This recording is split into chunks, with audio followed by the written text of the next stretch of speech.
All right, clean that up. Well, hello, shiny, crafty people. It's Tim Totten here, and welcome back to the channel. You may wonder why I have a lint roller in my hand. It's because today's video is called 10 Sewing Hacks You Should Know, and I'm going to share with you 10 things that are maybe hacks you've never heard of before, or some things you have. But this channel is designed for people who have never sewn before. So if you're along for the ride and you've been sewing for a while, hopefully you'll pick up one or two things. But if you're brand new to sewing, or you just picked it back up after a long period of time, welcome. This is designed for you. These are 10 things that I've been doing over time, or things that I've read about on Reddit or Facebook groups or other places that I thought, wow, that's a really good hack that might not be obvious in typical sewing classes. So let's go ahead and get started. My favorites are near the end. That's a way to keep you watching until the end. But in no real particular order, let's start at number 10. Number 10 has to do with that lint roller. And the point of this is not to lint roll your own clothes, not a problem. But you know, as you're sewing, sometimes you pick up small little pieces of threads that you clip and other things, and there might be stuff all over your station. Get a lint roller. Instead of picking every little thing by hand, you just lint roll it at the end before it's ready to go. And all of a sudden, bam, it looks almost brand new and clean. The other great part is this will actually help you not have to clog up your washing machine if you're gonna wash it beforehand and you got a lot of lint and other stuff that might come off of that. It also is great to even lint roll your table. So you see your table here? You could lint roll it. So that brings us to number 9 as another hack you should know.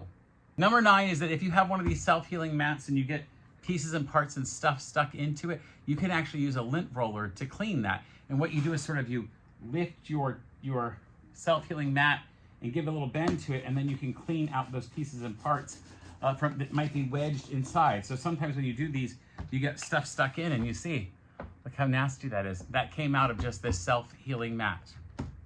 Number 8 is all to do with bobbins, and it's something really important to me. Now look, we are in a sewing studio. We put a lot of product out here all the time. So we have lots of bobbins with the specific colors. You know, there's blue and red and white when we're making our patriotic products for funeral homes. But we also do a lot of black, obviously. Those usually get wound as we're going through the day. But occasionally we do products with other colors. And so there, of course, there are multiple colors in there. But I'm going to tell you, at your own house, spend a tiny bit of money or ask for it as a gift, an extra set of bobbins for your machine, another 20, 30, 40 bobbins. And every time you get a project that's going to use a special color, go ahead and wind 1 or 2 bobbins. Now, not everyone has a machine like mine that can wind a bobbin while you're sewing. You can set the bobbin to wind on this Janome 1600p, but not every machine does that, lets you sew while you're winding a bobbin. So if that's not the case, it's so frustrating to get in the middle of a project and realize you ran out of bobbin, and then you have to stop, and maybe you only bought 1 spool of the thread because it's not a very long project, but you ran out of bobbin, and so you do need a little more bobbin, but the spool's already on the machine and you got to unthread the machine. Just wind a couple of extra bobbins. That's maybe just a good piece of sewing tip, maybe not necessarily a hack, but hey, it's a really good idea. And that's number 8. Now, number 7 is one that I really can't show you at the moment, but it's to use old blankets as your batting. Batting can get pretty expensive, and depending on the project you're making, you can actually buy old blankets. You either have them already at home. Now, I don't mean old quilts that other people have made you. I mean old just blankets. That sort of blanket that you bought to go on the kid's bed years ago, or your own bed, the nice warm sort of thermalish kind of blanket. They're a nice material. They're meant to keep you warm. They're usually can be quite thin. Go ahead and collect those, or maybe get them at the thrift store when you're there, when you see them. They don't have to be too super pretty, because you're going to put them inside of a quilt, and you can use these for your projects where you're making a quilt for your grandchild or your cousin or whoever. It's not a competition size, competition quilt, or you're even making a bag or something else and you need some filler fabric. That is a good cheap alternative to you going and buying big pieces of batting. And frankly, the big pieces of batting might be way too big for what you want to do. Buy a blanket, you can cut pieces and smaller parts out of it and get a lot of use. Number 6 is all about ease and comfort. You know, I've got a lot of stuff plugged in right now. I have a sewing machine, I have a serger, I actually have a couple of lights because I'm filming this. I have a fan down under here to keep me cool while it's warm. And there are other things that get plugged in. An iron would be plugged in here if I was going to be doing any of that. And all of that stuff is somewhat difficult to go turn each individual item off, or to cut the power to all of them when you want to make sure they don't accidentally come on. So you can leave them plugged in to a power strip. Now, this needs to be a power strip that has a surge protector within it, so that it's not, once you turn it off, the power's not going at all anymore. And you can either choose to leave the machines on and turn the power off at the power strip, or you could turn each of the machines off, but it's just as easy as reaching over and turning the machine off and then if you have the right one, and I have one down here, I can't even show it to you because I don't want to move the camera. You just step on it and it turns on and off. It's really amazing.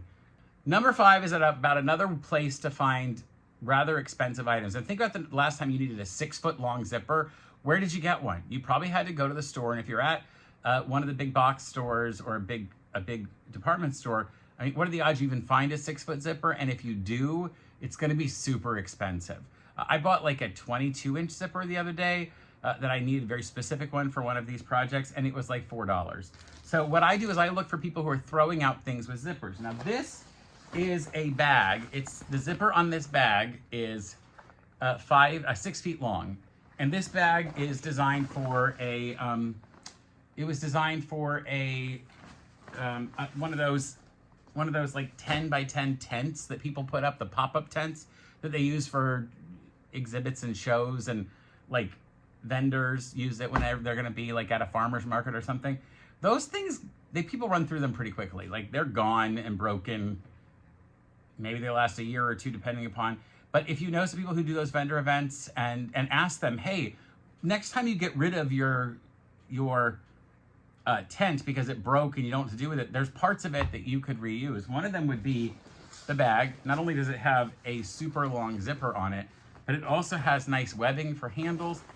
You can also reuse the fabric top if you wanted to for other things. So you can ask them. Almost always on those, all the metal parts wear out and break. Now, this is a extra tip for that too. Another place to find nice long zippers is when men buy a suit, and I guess women too. A lot of the companies that you buy a suit from, if you go to a store and do that, they'll give you a zippered bag to put it in. I always get a suit bag. You know, this is what I look like wearing a suit when I'm giving my talks about Frank Lloyd Wright or when I'm hosting a TEDx event here in my town. Every time I buy a suit, which I have 6 or 8 of them right now, they all come in one of these bags. And I'm like, I'm not going to leave that in my closet in this bag. Well, they all have a zipper on them. Easy way to get a zipper. Just take a few minutes to pick out the thread that holds it in, and you have a super long zipper that's at least a couple of feet. Number 4 is super important. This is one I think everyone should be doing. You should always have a notepad next to your sewing machine. This one actually lives next to this sewing machine for my employee that works here during the day. I film these things usually at night or on the weekends.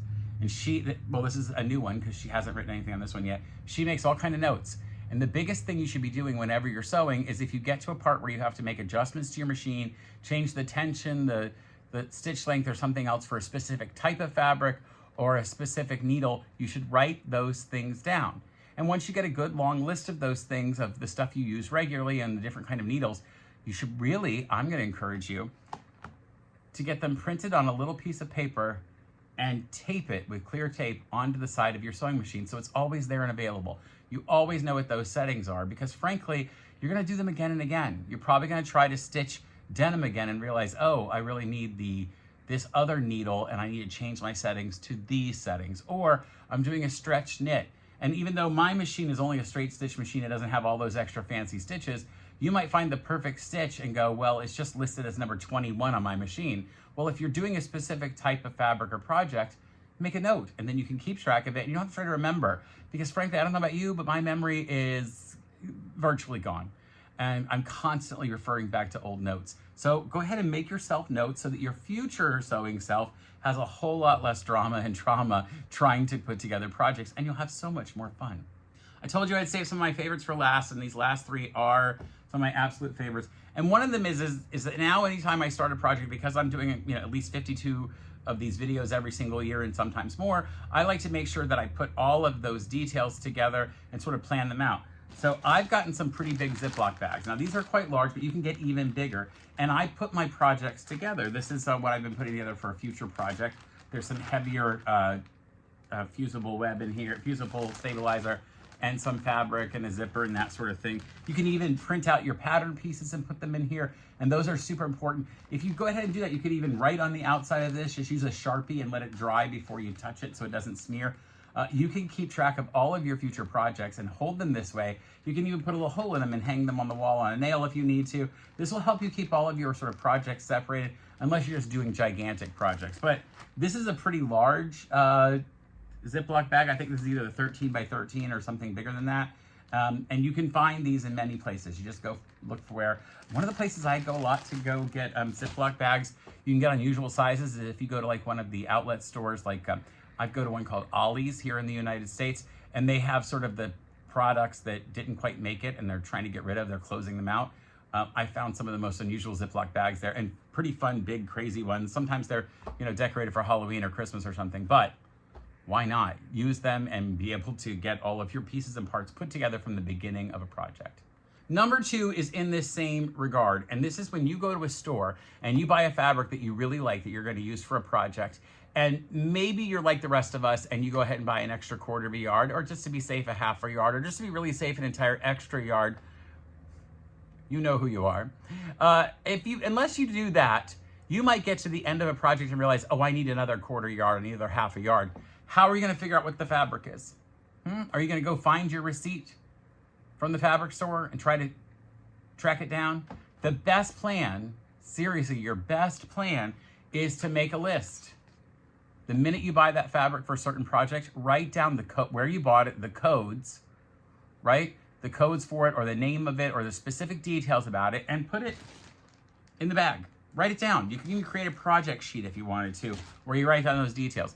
I promise you, when you try to go look for it later, you might very well be able to find extra of that fabric on either like Etsy or eBay, but not if you don't know what it's called, or the number, or the name of the line of fabric, or even who made it or anything. You won't even know where to look.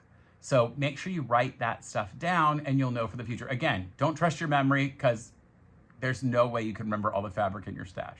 And the last one has everything to do, this is number 1, has everything to do with just making your life a little easier. You know, you're sewing at the sewing machine, you've already cut the fabric over on your cutting table. Now along my cutting table, there's actually a, if you can't see it here, but there's an entire grid that has all of the measurements on it. But over at my sewing machine here, nothing. There's no way to measure. And what if I'm sewing something real quick and I just want to see, oh, did that really go, did I sew that to 2 inches? Did I actually get it?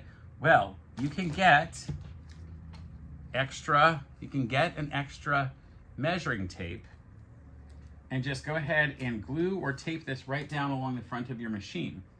Now, I suggest gluing at least a foot piece down, or maybe a little bit more. But if you put this down here, then you have an easy measurement to go from anytime you want to take the fabric out and angle and put it toward it. You want to say, oh, wow, okay, I finished sewing that.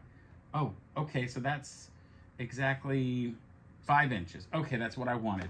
It's going to make your life a whole lot easier as you decide to go here and do that measuring, and you don't have to leave your machine, especially if you're in a sewing space where you can't leave your entire cutting table up and have your sewing machine out at the same time.